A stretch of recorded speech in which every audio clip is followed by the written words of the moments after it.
Hi guys, it's Monique from earlylearningmom.com. I'm here today to do just a quick video on a book that I received to review, and it's called D-Pug in New York, and it is written by Janie Nugent. And one thing, I'm going to start off with all the things that I loved about this book.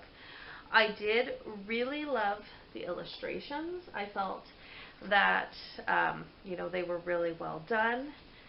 The dogs were cartoons, but they were still very realistic, and the people were really well done too. I thought the pictures were beautiful, and I loved that the book was designed as a fundraiser for animal shelters, and that the proceeds from all of the sales still go to animal shelters. So that was really awesome.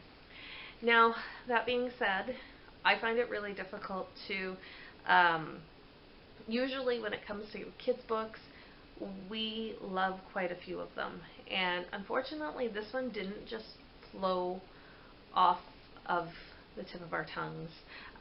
We read it out loud, and Z wasn't that terribly interested because there never seemed to be a climax to the actual story. There wasn't a, they're getting ready for the Macy Day Parade. There was no real hook to hook us in.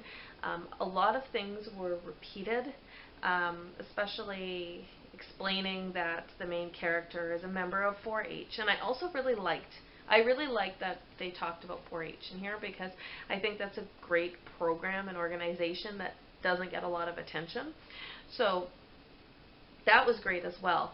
But the fact that, there was really no problem that the characters were solving, and it was just kind of a story like, yeah, they were part of this parade, parade's over, and that was just kind of,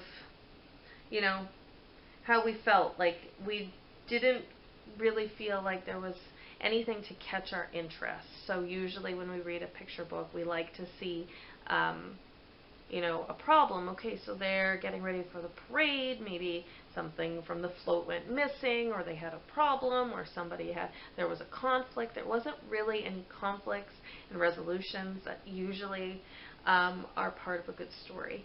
And the other thing too is the author did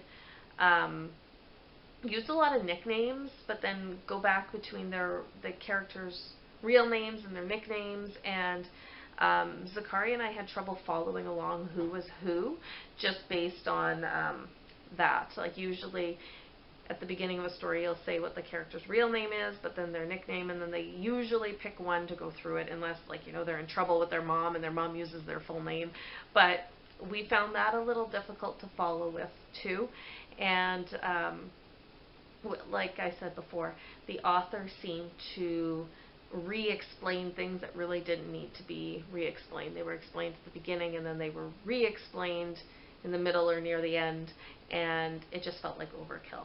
So for us, D-Pug in New York, like I said, I love the concept. I love that the proceeds go to animal shelters. We just didn't love the story, and it's probably not going to have a permanent place in our home. But yeah, I hope that some people, maybe it was a fit for them, and that that they enjoyed it. But for us, we're going to say this was a no-go for us.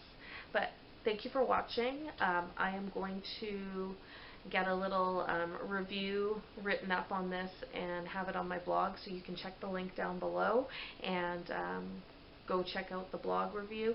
If you are interested in it, you'll be able to get the link there as well. So thank you for watching, and I hope to see you soon.